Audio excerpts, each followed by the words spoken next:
Hello ladies and gents, I've been finding this video for a while now, and weirdly it was already made by military show. This is a video about JDAM LR, which is JDAMs that are turned into cruise missiles. Why not? I've been trying to find this for specific reason that this is supposed to be cheaper dumb glide bombs that they are putting an engine in and turning into a cruise missile, which is stupid, which is like saying I took a bullet and gave it some kind of propulsion. A bullet is a rocket. This is like a glide bomb turned into a cruise missile. The title is US Navy just did something no one thought was possible and it changed warfare forever. I don't like that title because I couldn't find this video, so how would anyone else find this video? That's why it has relatively less views, 70,000. Usually military show has like hundreds of thousands of views in all the video. Some post multiple video every day and all of them have hundreds of thousands, near million views. So I don't like the title. It should talk about JDAM LR and US military turned dumb bomb into a cruise missile. That should have been a title. I don't know. It's gonna be awesome. Let's hope it's fun. On the battlefields of the 21st century, accuracy is not optional. The world's major military powers, like the United States, need to have ways to strike their targets with pinpoint precision, sometimes from literally hundreds of miles away. There's just one problem. The kinds of munitions capable of such precise attacks, like long-range cruise missiles, cost a huge amount of money to make. Joint air-to-surface standoff missiles, JASSMs for example, cost more than $1 million per unit. Yeah, JASSM is very sophisticated. It requires video of its own, how somebody properly makes it, I searched it on Surface, more than Surface, but technology is insane. Like you take things like this for granted, but when you realize the technology behind it, that's insane. Tomahawks cost over $3 million each. Even with a military budget of almost $1 trillion, the US can't afford to simply mass-produce such expensive munitions, and it certainly can't afford to waste them. But what if there was another way? A way to transform relatively cheap dumb bombs into deadly cruise missiles with elite levels of range and precision for a fraction of the usual price? There is, and the United States Navy is now exploring this genius approach through 4 new types of precision-guided weapon concepts, potentially expanding and evolving the American arsenal like never before. The idea of turning unguided or dumb bombs into smart, precision-guided munitions isn't new. The US has been using Boeing's Joint Direct Attack Munition (JDAM) guidance kits for several decades, with several 100,000 units produced since 1999. These bolt-on packages are comprised of several components, including aerodynamic tail sections, straight kits, and combined inertial and GPS. What it does is takes the momentum and kinetic energy of the missile, and with the GPS sensors and everything, computers, microcomputers, whatever, microchips, and the wings to guide it to precision. That's great.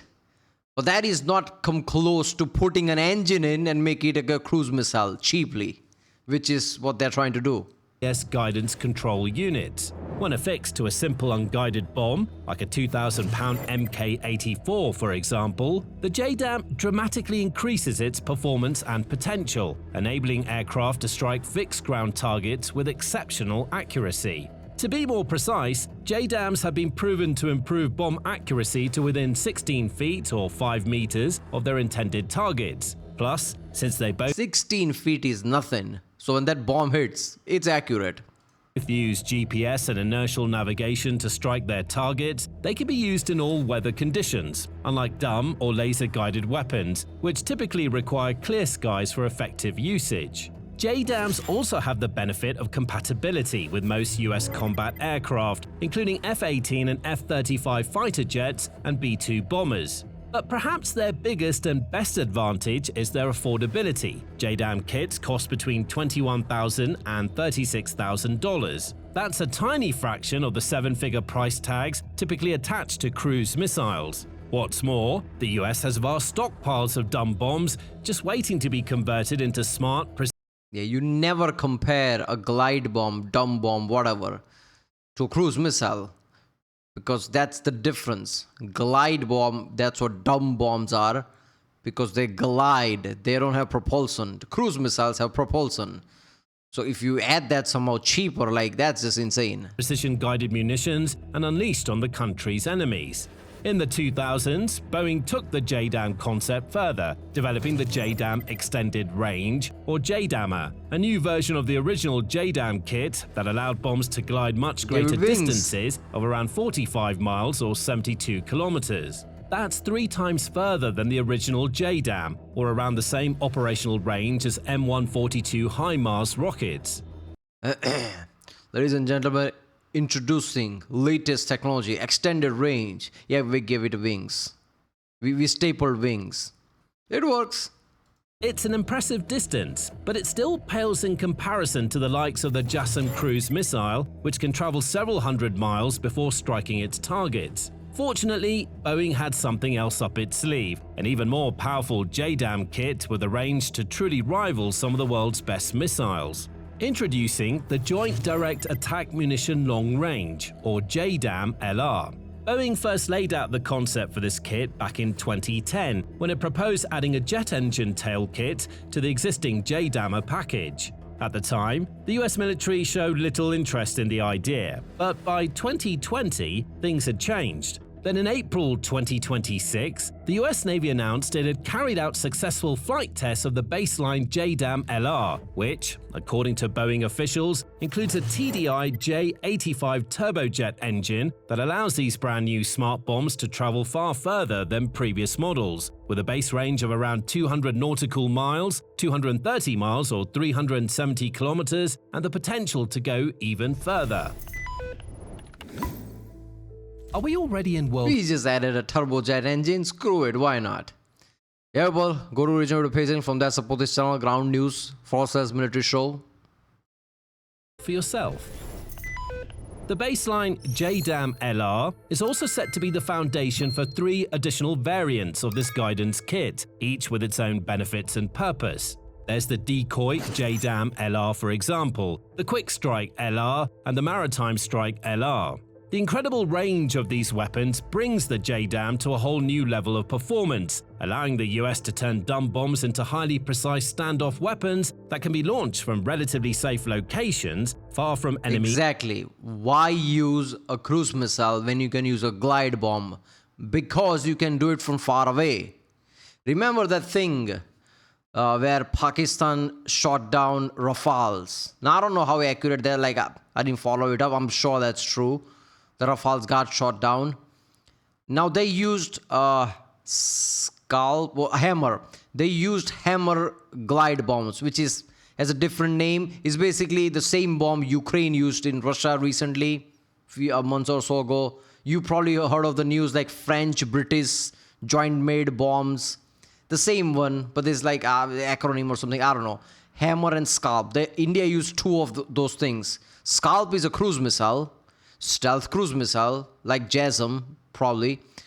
And hammer is, there's a reason why it's called hammer. It's a glide bomb, right? You use glide bomb very closely because that's how glide bomb works. It glides. So the glide bomb was probably one of the reasons why Rafales got shot down in the first place. Otherwise, they wouldn't have been like close enough to get shot down. They could have just flew, shoot Scalp a cruise missile and come back, and cruise missile would have hit all the target. But no, they also use, like hammer. So they lost Rafale. In hindsight, that was stupid. Should have used all the Scalps, not try to save money, because now you lost a very expensive jet. I'm pretty sure missiles cost less than that. But now, even like some glide bomb like this, like JDAM, can be turned into cruise missile. You can shoot from very far away. Like your planes basically have no risk factor in any kind of conflict. Imagine somebody from Lincoln, F-18, just fly up, shoots JDAM LRs, or a ton of them, it's cheap, and come back. Not just cheap, you have a lot of them, so you can just modify them. So you don't even need to worry about depleting the stockpile. It's not only about money, it's about how many you have, and you have a lot of JDAMs. They were cheaper, you acquired a lot of them. All you need to do is fit this kit, this jet engine, which they can do. Air defenses. The likes of fourth-generation fighter jets and stealth bombers, for example, could launch these weapons against targets deep inside enemy territory without putting themselves at any elevated risk in the process. As US Navy Captain Sarah Abbott, the Precision Strike Weapons Program Manager, explains, as naval air forces in theater continue to rely heavily on JDAM systems, the program recognizes a critical need to provide the fleet with greater standoff range. This new capability allows pilots to engage targets from significantly safer distances, maintaining a tactical advantage in contested environments. And the LR doesn't just bring better range. These new kits are also said to deliver advanced onboard power generation capabilities that would make these bombs significantly smarter, unlocking new features and functionalities, like two-way data links or advanced seeking systems to make each munition even more accurate against moving. Yeah, that's basically nothing. For America, that's the easiest thing to do. Give it insane accuracy and electronic things, because that's where America excels the most. You would think the hardest thing any civilization can do is not to add an engine. That's easy. It's to add electronics that makes it insanely precise with, like nanosecond precision. But no, that's the easy part. The harder part is apparently engine, because that's how far the microchip industry and computers have progressed. Like nowadays, people take for granted like the things like this, basically, right? The chip inside, oh, it can do this and this, like certain million score and 2 and this and that. That's powerful. People are taking this for granted. Targets or in environments that are affected by electronic warfare. Now, before we explore the technical specifications and capabilities of the various types of JDAM LR that the Navy could soon have at its disposal, here's a closer look at the actual testing process, which occurred at the Navy's Point Mugu Sea Range just off the coast of California. There, 2 JDAM LRs were launched from US Navy FA-18 Super Hornets during separate test flights. Each weapon traveled roughly 200 nautical miles after separating from its fighter, with one of the tests also involving altitude changes and weapon maneuvering during flight before striking within meters of its intended target. Notably, the bombs were also launched using the existing JDAM interface that's already part of FA-18s and various other aircraft in the US fleet. That matters because it effectively means that the rollout of these JDAM LRs should be both swift and seamless. Aircraft won't need to undergo time-consuming modifications or new system installations. Instead, the new kits can simply... You basically bled the money during the operation with Tomahawks, because you had to launch it from like supercarrier group. Imagine you could have used this from the supercarrier, but from F-18s. Maybe not all of them, because 200 mile is not the same as 1500 mile the Tomahawk has, and sometimes you need to go like 600-700 miles. But not all of them needed to be Tomahawks, right? And JASSMs. You also use JASSM, which is also costlier. You could have used this and save a lot of money. be equipped to the many of you wasted billions, by the way, right? Even if you save like, I don't know, like 3-4 billion, that's enough for another Alibug destroyer or something else. Like, that's a lot of money. Tactical and strategic aircraft that have already used JDAMs in the past. The first test reportedly took place on April 1st and involved the JDAM LR flying for 34 minutes using its own turbojet engine power before striking within just a few meters of its... Oh, that thing came fast. It usually comes that fast? I didn't know that. It stuttered there, but it's just like you can feel the speed. ...intended target. Given that this type of system is typically attached to bombs weighing a minimum of 500 pounds or 226 kilograms, that sort of margin of error is perfectly acceptable, as the explosive blast would still be strong enough to deal significant damage to any nearby structure. A couple of days later, on April 3rd, the second test took place, albeit with a couple of key differences. This time, rather than flying a relatively linear, straightforward path to its target, the JDAM LR was tasked with following a more complex flight profile, which included sudden altitude changes and in-air maneuvers. These kinds of movements would be needed in real-world combat conditions to help these smart munitions evade enemy... Basically what Tomahawk does. You remember that footage of fishermen basically walking around, you see like the Tomahawk pass through, like a jet plane going through there? Yeah, something like that. defenses and have a better chance of reaching their targets. Again, the test was said to be a big success, with the precision-guided munition reportedly covering a similar distance and achieving a similar outcome to the one launched on April 1st. This is incredibly encouraging news. The testing provided clear demonstrations of safe weapon separation, the ability to interface with existing aircraft systems, and controlled, powered free flight and navigation at far greater distances than any pre-existing JDAM system. In other words, it proved that the JDAM LR was no longer just a pipe dream, but a real, functional piece of hardware. Transformed dumb bombs like Mk-82, 83, and 84s into carrier-based jet-propelled cruise missiles capable of not only flying for hundreds of miles, but doing so at high speeds too. Experts have estimated that the JDAMs used in the early April tests were most likely traveling at around 400 miles per hour, if not more, based on the distance they covered and their recorded flight times. The best part of all is that just like previous JDAM iterations, the JDAM LR is nowhere near as expensive as an actual cruise missile would be. It does come with a higher price tag than the original JDAM and the more advanced JDAMmer, with a total system cost estimated at around $200,000 per unit. Not bad. But when you compare that to the I was expecting slightly higher than that, not gonna lie. I'm like, the normal one costs like like in tens of thousands. Like this, like they're attaching a jet engine that must cost something. I was expecting a higher number. 200,000 is not bad, man. $1 million or more price tags associated with JASSMs and Tomahawks, the difference is clear to see. For the cost of just one JASSM, the US could create 5 JDAM LR bombs. For the same price as a Tomahawk, it could have 10 long-range precision munitions, ready to rain hell down on its enemies. But before we look in greater detail at the unique LR variants that the Navy could soon be working with, if this is the kind of insight you want more of, make sure you're subscribed to the Military Show. We break it down like this every week.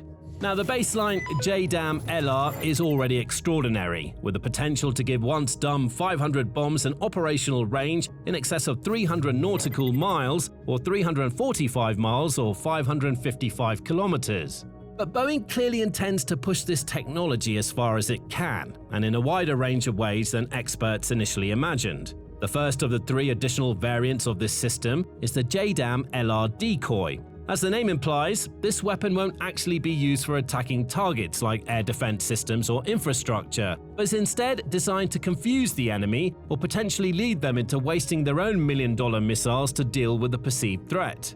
The decoy But doesn't like something like Growler already have technology that confuses systems and radars? Make it think like a ton of jets are coming, which is not there. Ghost technology, as I call it. Do you need dumb bombs like this? Not dumb, like fake bombs like this? I don't know. LRs swap out the explosive warheads for auxiliary fuel tanks, which can increase their operational range to an extraordinary 700 nautical miles, 805 miles, or almost 1,300 kilometers. The benefits of a munition like this are clear to see. They could be launched in salvos to saturate enemy air defense systems, for example, forcing the opponent to exhaust its interceptors while creating safe corridors for real warheads or manned aircraft to follow behind. Thanks to their size, speed, and range, the decoys would likely appear on radar screens just like real cruise missiles, such as the JASSM, and no enemy would want to take the risk of allowing a missile like that to simply speed on by and strike its target. Even if they think it's a decoy, they still have to take action and bring it down. That would result in wasted time, energy, and resources. So, while the decoy variant may not appear all that important at first glance, it holds far greater value and potential than it seems. The remaining 2 variants. Wouldn't it better to give it some kind of like a EMP style technology to it? That it's not just dumb, it confuses them. On top of them, it has a surge of electricity like EMP that like basically fries any system around it. So if there is any defenses, before Growler can even come close, this thing would take it out. And you don't really need to target anything, you just need a general area and have an EMP, high power EMP system in it. I don't know. I'm surprised nobody using this kind of like tech. I mean, Growler works, but like even before Growler even come close, you can't do something like that. Variants, which are both focused on maritime military operations, are perhaps the most impressive of them all. The first is the Quick Strike LR. Just like the baseline JDAM LR, this is actually a natural evolution of an existing system, the Quick Strike ER. The original Quick Strike ER was, in a nutshell, a 2,000-pound general-purpose bomb that was fitted with underwater mine components, including a new fuse, and then attached to the traditional JDAM Extended Range Glide Wing Kit. The result? An enormous underwater mine that can be deployed from distances of 40 miles away from its intended area. Once the munition draws close to its target coordinates, it glides directly toward the water at high speed before impacting the surface and deploying as a naval mine. The mine then slowly sinks down, typically in waterways that are around 300 feet deep or less, and waits for a target to come too close. Its onboard Mach 57 target detection device can then spot the signatures of enemy vessels in the area, but they don't necessarily just detonate right away. They can wait for the perfect moment, differentiating between different kinds of ships or even counting vessels as they pass, only exploding when the time is right to deal maximum damage. Since they're used in relatively shallow bodies of water, like shipping channels, canals, rivers, inland waterways and harbors, and tip the scales at 2,000 pounds, these massive mines have no trouble sinking even the biggest warships, and just one B-52 bomber is all that's needed to drop up to 12 of these mega mines from. Iran's like, oh my god, how are we gonna put boats there that drop mine? America's like, amateur. We just drop bombs that turns into mine. Screw you. Dozens of miles away. Now imagine if that range was multiplied several times over. That's where the Quick Strike LR comes in. Here, Boeing upgraded the original glide wing kit seen on the ER version with a turbojet engine, extending the operational range to over 300 miles. The impact of that cannot be understated. In the past, if the US wanted to mine waterways, even with a quick strike system, it still had to send its own bombers and their crews quite close to the target locations, putting them at risk and creating a whole host of logistical challenges. Now, with a Quick Strike LR, that entire issue is off the table. The US military is basically those like video gamers basically with cheese, everything on the swords and just playing. Don't want to stand up from the sofa. It would be nice if everything can be done from here. Why go anywhere when you can just like stand up, shoot the missile and come back? The missile will become mine and everything it wants to do. You don't even need to come close to any enemy country. There you go. Shoot it from the distance. Why bother going close? US will have the power to mine waterways that are literally hundreds of miles away, operating from friendly or neutral airspace, rather than having to send its crews and billion-dollar bombers behind enemy lines, risking lives in the process. This opens up countless opportunities for the US military, while simultaneously striking fear into the hearts of its enemies as they realize that now, not even their best defended or deepest inland waterways will ever be truly safe again. EVSNs is gonna be this. Next Top Gun's gonna be that. Like as soon as the plane lifts off from the base, shoot missile and come back again. There you go. Credits roll. The final variant of the JDAM LR is the Maritime Strike version, and neither Boeing nor the military has released much specific information about this iteration. However, we can still make an educated guess about its design and capabilities, as it's most likely another example of an upgraded version of a pre-existing system, namely the Air Force Research Laboratory AFRL Quick Sync munition. The Quick Sync builds on the foundations established by the JDAM by Quick Sync, the ship crushing bomb, right? Yeah, Quick Sync. One bomb is enough to like sink any ship. It goes below the water and blow it up from the bottom, so the entire like keel breaks and the boat, yeah. introducing additional guidance systems into the base kit.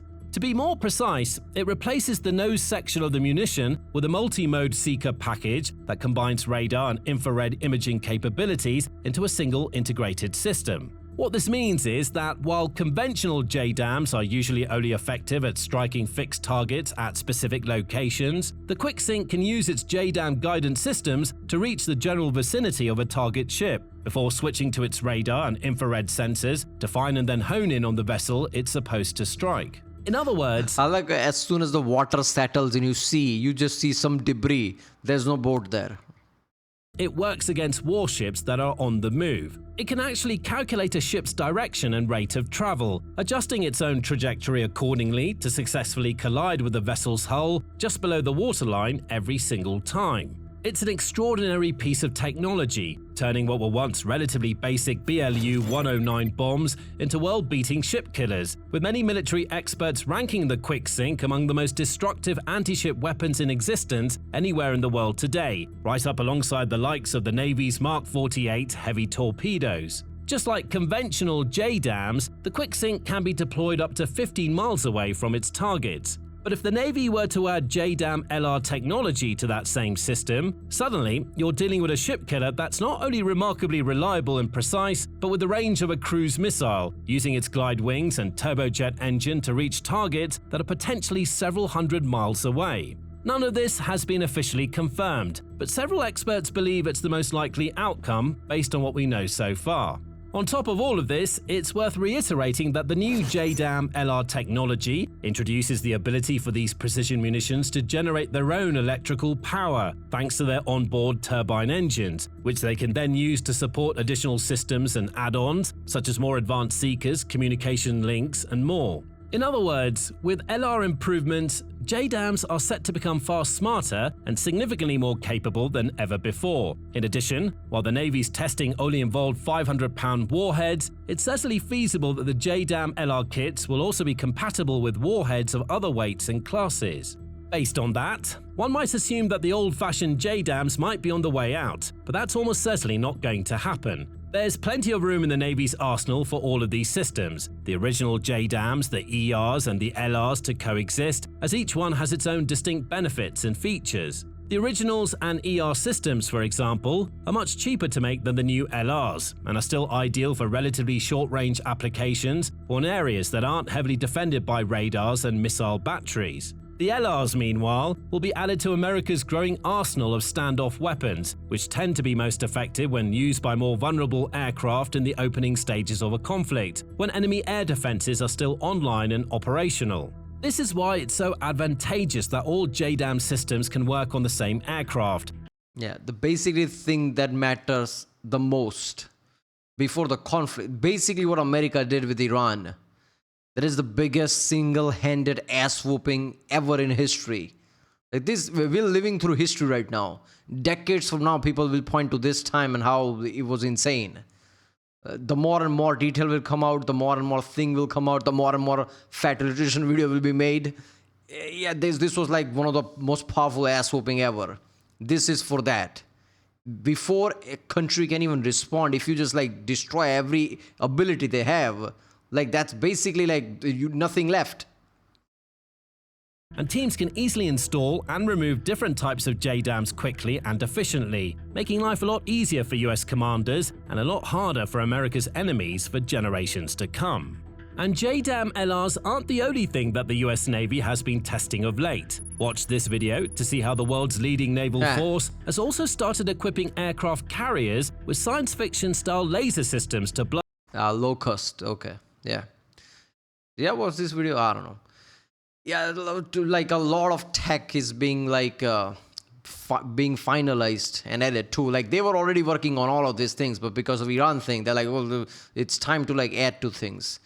I think the laser thing and microwave weapons are the most instrumental thing, because all the expert analysis that comes out says like US needs to be prepared for drones if anything goes down. Because that's just going to be Achilles' heel if you don't do it right. And you have like microwave weapons and all this. You have like Locust. You just need to mass produce this and put all on the like your ships and everywhere, on bases and everywhere. That's important. But yeah, this is just basically a powerhouse. You have a lot of JDAMs. If you put this like an engine in it, that's it. That's a cruise missile. What more do you need? You already have very smart bombs, Tomahawk and JASSMs. This is like this fills the gap.